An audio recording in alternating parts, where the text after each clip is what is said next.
going on? Hello, fellow gamers. My name is Killawhisk, and I'm here with Outlandish again for episode 4 of our rants on MSC, Mass Syndicate Gaming. Like, subscribe, feedback's greatly appreciated. Follow us on Twitter, Twitch, Snapchat, Facebook, everywhere in the social media. And I hope you guys check out the special edition video that we had our fellow Vanquish and the Hunter 281, aka Frumpy, to touch on the 6 topics we discussed on the 3 episodes that you guys need to tune in and check out. You hear more from them for within the whole entire YouTube, because it's gonna be nuts, it's gonna be crazy. So our episode 4 topics we're going to discuss, and Outlandish is going to take the floor for the first time, because I think I went first most of the time. Speak your piece. Okay, so what I want to discuss today is Sonic the Hedgehog. Always been a huge fan of Sonic the Hedgehog ever since it first came out on the Genesis back in '91. Sonic is a respectable. You know how much I was playing those games back in the day. It's a mascot, yeah. So it's a staple. So I always loved what you guys were doing, especially back in the day on the 2Ds, 1, 2, 3, and when you first started off in the 3D world with Sonic Adventure, didn't age well, I will admit, but it was good though. Sonic Adventures 2 was great too. Lately though, you've been disappointing me. Sega. That's terrible. You have. For the Sonic team, you've been disappointing me. It all started with... Once upon a time. It all started with Sonic Heroes. I know some people who are a fan of that game. Me personally, I like the game. I wasn't a fan. It wasn't Sonic to me. Yeah. It was like you were playing all the other people. I like Sonic when you're just sticking with just Sonic, maybe Tails, like how it was. So all the characters are like side quests, and it's like no, I don't need all those extra side quest people. And then it just got worse from there. Then you had the Sonic the Hedgehog 06, which that was a disaster. I didn't even know on its own. Like the amount of glitches that game had, the story was stupid. The characters were painful. The worst. It was painful, that game. And then of course there was a lot of the Wii titles, Sonic and the 7 Secret Rings, Sonic and the Black Sword, which those games are like, what the hell? They shouldn't even be in the Sonic world. But yeah, I think they were just trying to force themselves to sell another character, to try to force the industry to accept Sonic like it's a Mario. But in a sense, that doesn't have a hardcore first-party developer or any third-party developer that could take Sonic as a first priority. It's just like a lot of mashups in my eyes. And the thing is, and you also had the side games like Mario did. Mario did better in the side games than Sonic. I mean, the only good side game for the Sonic series was the Sonic All-Star Races. Yeah, which I think is amazing. The Olympics are not that good. It's still hot. It still sells. It sells. It sells, but it's got so Sonic. Boring. It's Sonic with Mario. It's boring. It's like the Sonic All-Star racing games were the best of the side missions. What I don't like is the episodes that they released. Well, that's what I'm gonna get. I'm gonna start getting into that. Yeah, please do. Because there was a point where Sonic was starting to get good again. Colors, back in 2010, was there.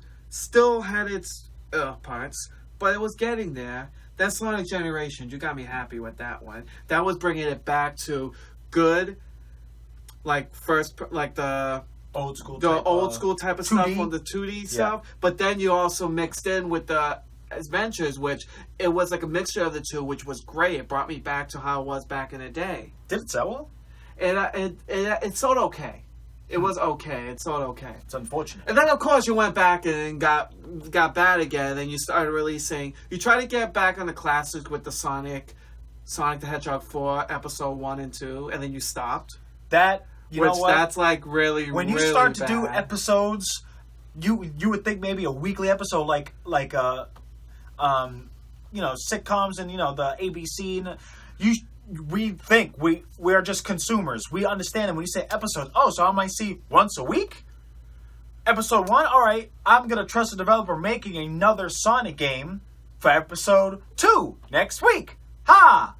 Bullcrap. We waited for like 2 months. Episode 2 came way more than 2 months, and then there was no episode 3 and 4 because Promised episode 1 and 2. 3 and 4. Then episode 1 and 2 didn't sell well, so 3 and 4 didn't come out. And the gameplay, they were trying to be classic, but it failed.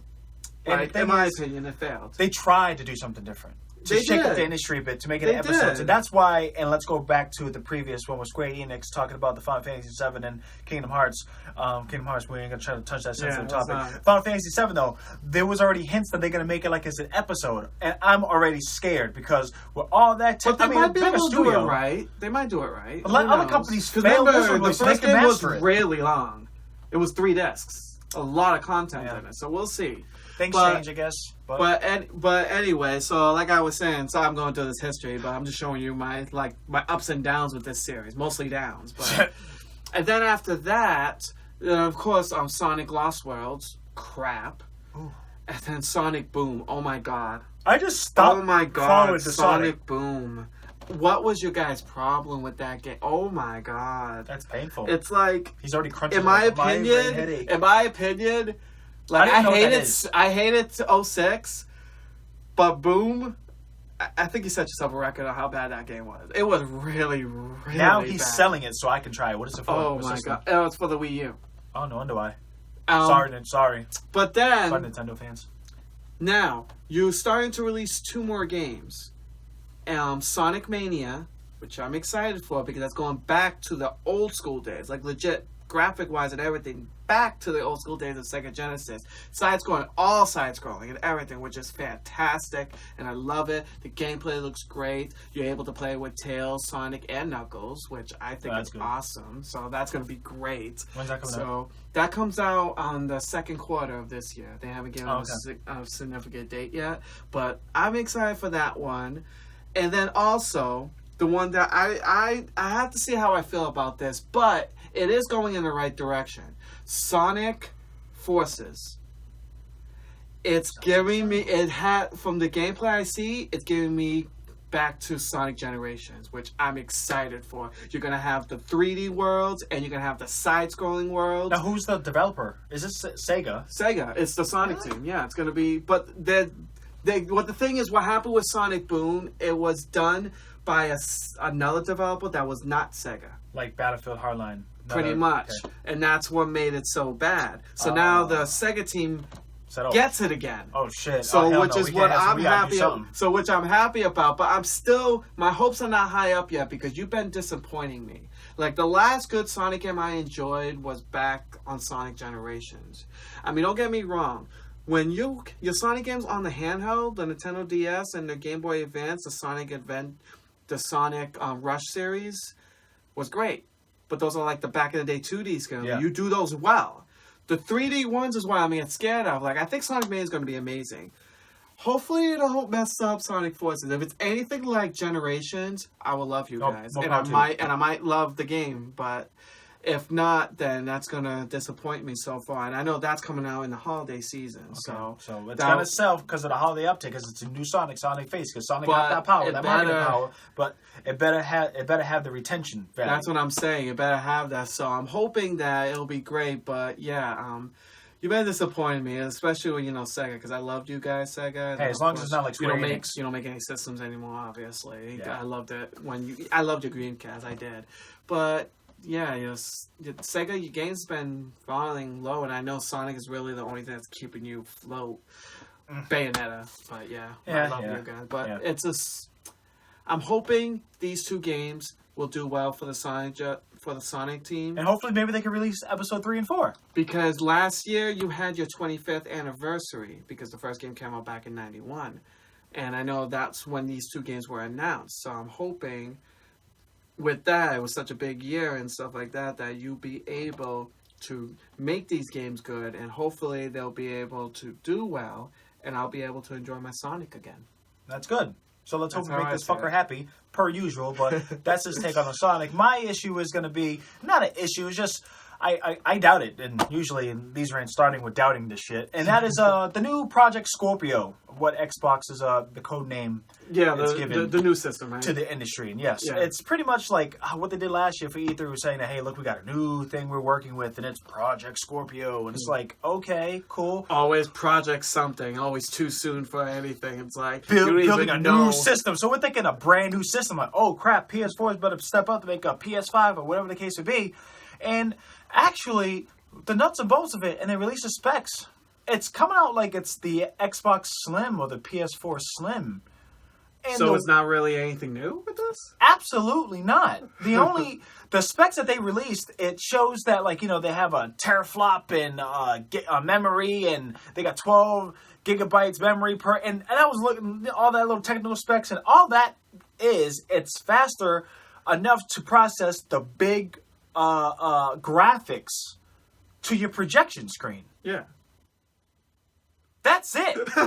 Like, which is pretty bad. That's like, it's got to be something new. And okay, for the record, the PS4 released the PlayStation 4 Pro. Okay, that makes sense because now usually what PlayStation did was take a console and then slim it down with a little bit of specs to keep it modern. That's what they usually did. Mm-hmm. Xbox got hip and did the same thing. Put in a like shorter with an integrated hard drive in it, and then. For the Xbox 360. Now it's a slim, it's shorter, eventually, it does have the ring death. I'm done with that. So, now, PS4 Pro came out, and that's adapting to the 4K monitors that are now affordable. So, any viewer can have the 4K experience.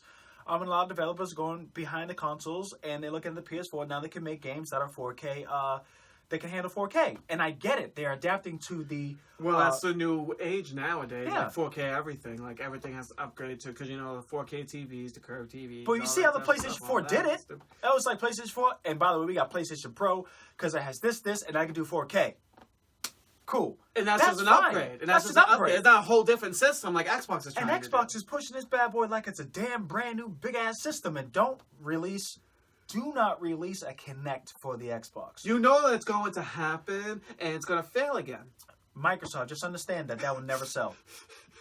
Did you learn your lesson the first time? VR is here. Or should I say the second time? Could you release it once for 360 and then again for the... VR is here. VR is here. PlayStation's doing nice with it. HTC Vive, Oculus, they're doing nice.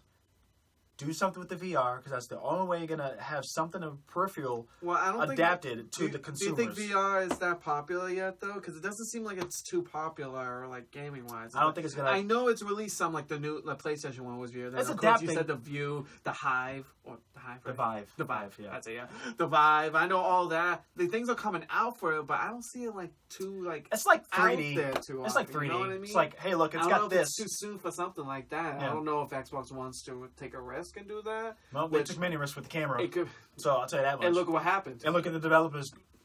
They I know. What happened to the games that's specifically made for it, huh? Oh, yeah. Now you just use it for Netflix. That lasted right? for like 5 Now or you 6. use it for Netflix now, and to get integrated to make sure it's easy to like swipe things left and right through your movies and stuff. When really it's supposed to be for games, but they use that separate. That's Xbox for you, though. Like a PlayStation camera. You see how PlayStation camera put it out there, but didn't really overhype it because it's just a fucking camera. Oh yeah, the one for the PS2, right? Yeah, back in the day. No, the PS2 you can connect it, and then that's the camera that I have for the PS4. Oh yeah.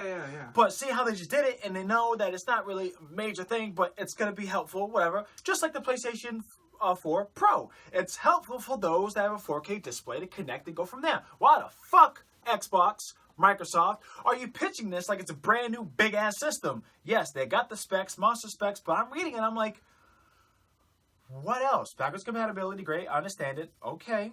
The backwards capability is pretty good. But I always like when systems are backwards capable. Yeah, of course, but like, huh? Like I don't get it. And now I don't even want to talk about the price. It's already rumored $499. Already. And the Pro I think is $400 new. I think $400 new with the games, whatever, $500, but $500 off the gate. If they do $500 for something that's literally just a bump and an upgrade, that's going to be a hit on Xbox's numbers. And not to piss people off, but you're going to end up being a lot of PlayStation 4 gamers, and you would be a sucker if you spent $500 on a slight upgrade from an Xbox One. I'm just wondering if because that's the case and all that. That's what Xbox One did. Wasn't it Xbox or they released it and then they had to knock it down? It was because they had to connect, boom, and they're like, oh shit, we can't sell it because PlayStation 4 is selling like hotcakes. They had, reduce it, get rid of remember when Connect. Xbox One was about to come out, they had that DRM issue. About, you couldn't share games with people and all that type of stuff. Yeah. Remember that? Yeah. So hopefully Xbox One they lesson not to do something like always that. They online. fixed it. They fixed that though. Thank fixed God. They had to fix it because if they don't, no one was going to sell it. Because no one was going to sell it. Do you know PlayStation destroyed you that year? That E3 was hilarious. That goes down as a classic. They destroyed you that year, but you learned your lesson. You fixed that. So hopefully, with the new one, that you don't do a stupid mistake like that. Yeah, let's not do that. And in Project Scorpio, we're gonna see. E3 is gonna boast about it. We're gonna see the system. We're gonna see what it can do. I wonder what their game's gonna be like. But there's gonna be gaming exclusives. But now you're confusing the marketplace. You're confused. They're gonna make gaming exclusives. Gears of War 5 only for the Xbox, only for Project Scorpio. And what about a new Halo? Then it's a new system, not an upgrade. You see what I'm saying? Like that's so. I think I'm more confused on the marketing. Release as a brand new system or an upgrade, and right now it's shown as an upgrade. Now the thing is, if it's an upgrade, they better not release games just for that upgrade because that's going to essentially sound like and that's exactly what is rumored, that they're going to have some games that's only going to be geared towards Project Scorpio, not even going to be worked on the Xbox One. So that means Project Scorpio would have to be a new system then, right? If they go that route, then that's exactly right. And that would be a PR mistake. I was about to say, they better fix that shit. Well, they didn't last time with the Always On. Well, they fixed it, but you know how it goes. Oh, yeah. So that's my rant on the Project Scorpio, because we don't know the name. We just seen the specs, and I seen it, and all I've seen is, it can pump up 4 true K gaming. And yes, those that are really hardcore with 4K gaming, power to you. I get it. It's worth it. But not for the price tag and not how they're marketing it. That's my piece. Love the episode. Like, comment, subscribe. Make sure you share it. Sharing is caring. I'm on an emo. I'm on Facebook, Twitter, MaskSyndicateGaming. Shouts out again to The Hunter, Shin, Vanquish, Vinny P, Outlandish, and Killawhisk. So long. See ya, man.